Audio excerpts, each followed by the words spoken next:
Reddit doesn't exactly have the cleanest record in the world. It seems like every time Reddit is in the news, it's always about some sort of crazy thing that was hosted on the website. While the subreddits within the website can get really vile, people don't often stop and think about who are the people posting this stuff. So, today, we're going to look into the most disturbed Reddit user. Before we hop in the video, I just want to take a second and say that I hope you're doing well. I hope you're taking care of yourself, I hope you're feeling okay, and whatever you may be going through, I know that you'll be able to pull through. Just make sure to take care of yourself and keep going. But anyway, ladies and gentlemen, enough of my blabbering, let's hop in today's video. Odd beginnings. On October 27th of 2019, Reddit user SnappedFingers would join the website. While this Reddit user's name does sound like some awesome metal band, his post history is far from awesome. At 7:18 a.m. the same day, their first post ever on r/advice opens up with them discussing how they are seeing and hearing things that aren't there. From featureless, fleshy figures that follow him around to hearing non-existent dog barks, there is no shortage of scary or creepy things that lie within this post. Lately, I've been seeing and hearing things that aren't there even more than normal. Most of the time, it's small things, like seeing spiders on me, in my peripheral vision, only to look at them and they disappear. Rarely, there's full-body visual hallucinations. The last one was from a couple years ago, when I was taking out the garbage. The silhouette of a child, crunched down on all fours, charged me, only to disappear when I looked at it. And before that, there was a large, fleshy, naked, featureless figure slowly walking on all fours in the room down the hall, approx the average size of a man.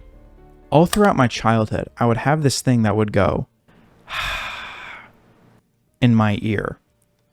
This one used to terrify me, but it's gotten beyond old. Not reacting to it seems to have gotten rid of that one. Now your first thought upon hearing this is probably, okay, have you talked to any friends about this? Have you gotten any help? Have you reached out to any doctors? And it's funny you mention that because he addresses that in the post. He says that he doesn't want any doctors involved because they've apparently treated him like a science experiment before, and he also doesn't want any medication. He's also in some shape and form straight edge. He has never done any illicit drugs, alcohol, smoking, and he never really plans on doing so. So he's sober. He also never reached out to friends because they've reportedly kicked him to the curb, so I'm guessing there's some type of distrust with his friends and can't really open up to them about whatever's going on in his life. The user's next post would be on November 16th of 2019. While it is only just a YouTube video, it shows a crackhead running up and down a sewer. Pretty odd stuff, and honestly nothing really of significance, but I feel it's worth the mention. It's the next post that gets me a little bit concerned. The same day on r/ask, he opens up with a question. If I bite off my own finger, could it be reattached or attached somewhere else? So this guy is hearing stuff that isn't there, he's seeing stuff that isn't there, and now he's just asking questions on what would happen if he cut off a finger and tried to reattach it somewhere else. Just asking questions. The description of the post isn't any better, it literally just says, title, because I need to. Of course, the internet being the internet, the comments range from, hey man, it seems like you should probably get some help, all the way to, yeah bro, let me help you out, I'll teach you how to do it. His questions and comments only get more disturbing, especially in the next post, in regards to what happened in 2008 with a power drill. This post would come roughly 20 minutes after the last one. In 2008, I stuck a power drill into my arm. For as long as I can remember, I could see and hear things that weren't real, and still do. I usually see them in my peripheral vision, and when I go to look at them, they disappear. But sometimes the big ones don't go away when seen. Sometime back in 2008, I was putting together a shelf when this large black mass came out of nowhere and engulfed my unoccupied arm. I didn't see it till it was right up on me. It scared me so badly, and it was coming up from my arm for my face, so I started jamming the drill into it. On the second strike, I hit my arm, and the hallucination dissipated. Had to lie when I went to get it patched up. Said I slipped and stuck myself. Many people were very quick to hop in and say, hey look man, this type of behavior should be checked out by some type of expert or professional. Of course, SnappedFingers resisted, saying that he doesn't need help. This was basically an echo of the last thing that he said, which was he doesn't want to end up in a nut house and he doesn't want to be some sort of science experiment to the doctors. He proceeds to try to downplay what's going on by saying that 90% of the time, other people don't even really know what's happening, and as long as I don't respond to the stuff in public, I'll be good. It'll be fine. I don't know if it should be stated, but this is obviously not the way to go about your issues and problems. Deeper understanding. Now, this is when stuff gets interesting. I don't exactly agree with the way this user approached the reply to SnappedFingers, since it seems like they're kind of feeding into their delusions, but I believe it gives us some good insight into the mind of SnappedFingers. User Opinions Cause Trouble had this to say. I wonder if maybe you can see into another dimension. I hope this doesn't cause you any more pain. Why is it when you see more than others, you are an asset to a team? But when you see things others cannot, you are crazy. I hope you find a balance in this world, however you see fit. I hope you were paying attention earlier because now I'm going to be doing a callback. Do you remember those spiders that he mentioned in his first post? Well, he actually brings them up once again. Snapped has began calling these spiders interdimensional spiders, but he is a little bit skeptical on that label because he isn't really too sure on what's going on. From there, he begins to talk about some interdimensional merge that a user on Discord has been telling him about. The other day, there was some guy on Discord telling me about a dimensional merge. Not sure I buy it. But point being, he said something about reality being weaker in some places, causing stuff like this. And some of the things that appear seem to be curious, as they just look at me then hide. Like when I'm in bed, there's these weird arm things as thick as a fist that pop up in my peripheral at the side of my bed. And when I look at them, they dive back down the side of the bed. His next two posts would be normal, one being on r/y and the other being r/halo. Then, in the upcoming days after that, he would go back to his, I guess, regularly scheduled program. This post shows a very dramatic change in the way SnappedFingers is going about any of the problems that he's dealing with.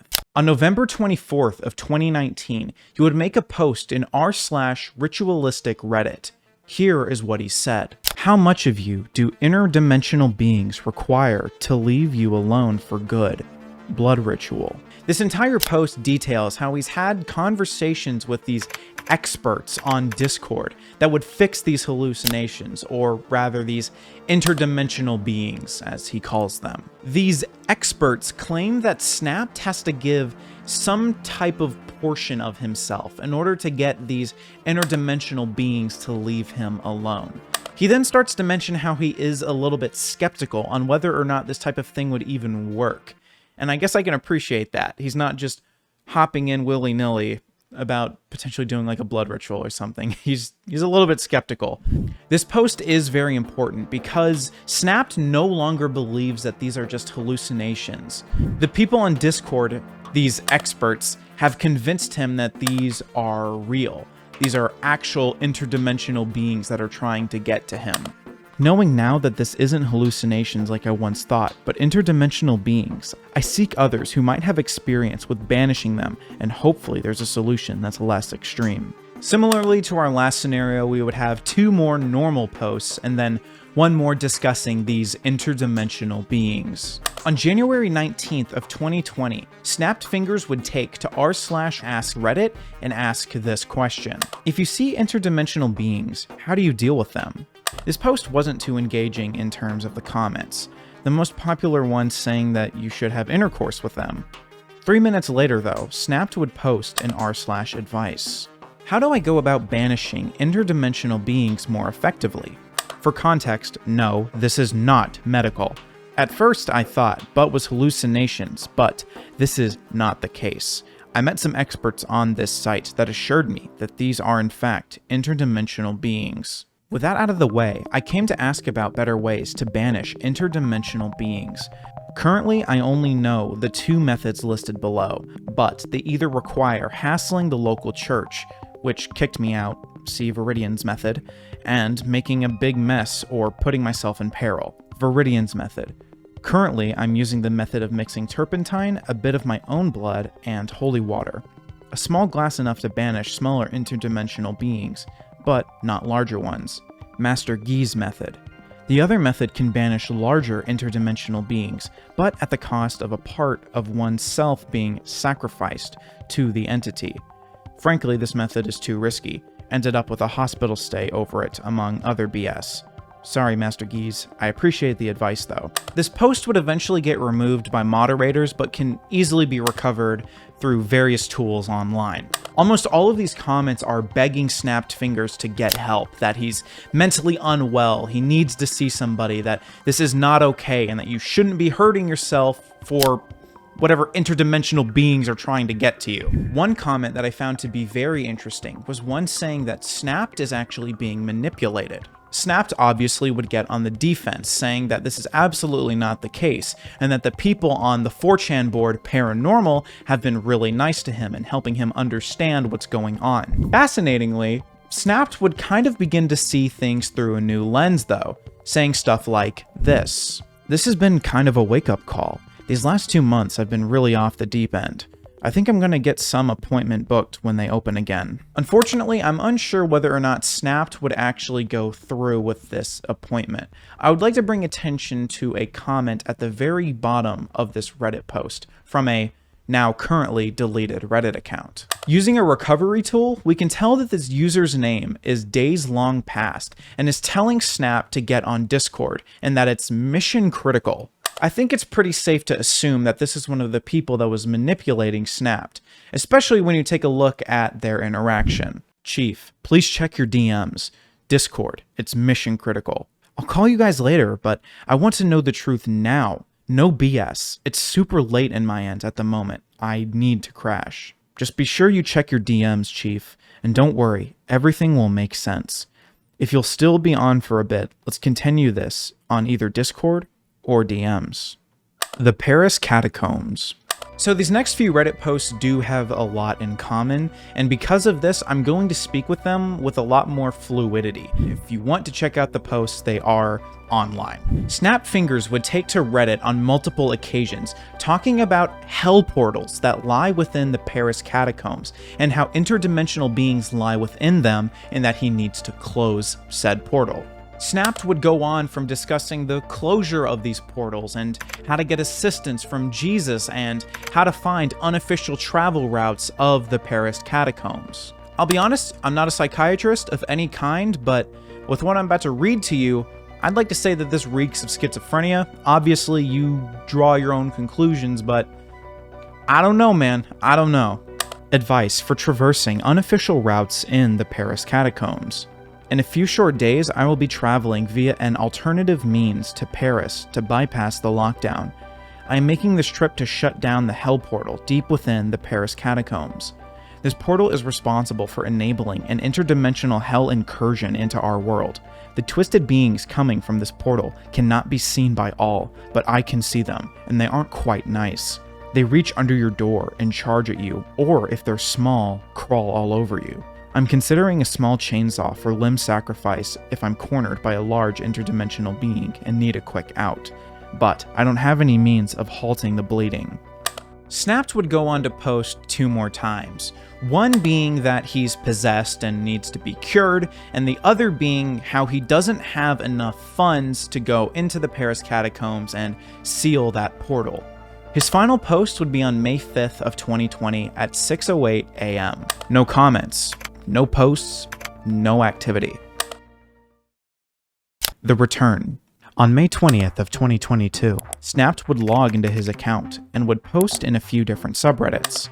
One being on r/Left4Dead, asking about mods not working in a game mode, the other being in r/Steam, asking if it's possible to merge an account, and the last being in r/SCP Secret Lab, asking how to get better at the game. His account would remain inactive all the way up until October 29th of 2022. Snapped would take to r/Steam once more and inquire about the Steam authenticator numbers not allowing him to log in. In his profile, Snapped left a message in regards to the tone shift of his activity. I'm not dead, and I have renounced the portal stuff. I only want people to forget this or write it off as nonsense. I no longer wish to be haunted by the ghost of this situation. I want to move on. While SnappedFingers wishes to move on from this, it really does make me wonder if he ever will be able to do so. Has he gotten the help that he needs? Does he no longer believe in these delusions? And most importantly, has he gotten rid of those people that were manipulating him? I guess we won't really know. If you're interested in further Knight content, I highly encourage you to click somewhere around my face and watch another video of mine. I think you will enjoy it a lot. Before we hop in the end segment though, I would like to thank my Tormented Knights and my Knighted patrons. For my Tormented Knights, I have Andrea, EB Agent J, James, Mowski, Nee, Shizen, Willow, Shyla, and for my Knighted patrons, I have Cherisy, Emma, Envy, Lila, Lucas, Naomi, Nixie, Raven, Timo. Thank you guys so much for your support. It honestly means so much to me. Thank you all. But anyway, ladies and gentlemen, if you enjoyed the video, why not like and subscribe? It definitely helps me out. If you didn't though, why not dislike and let me know what I can improve on for next time. But anyway, ladies and gentlemen, I'll see you on the next one.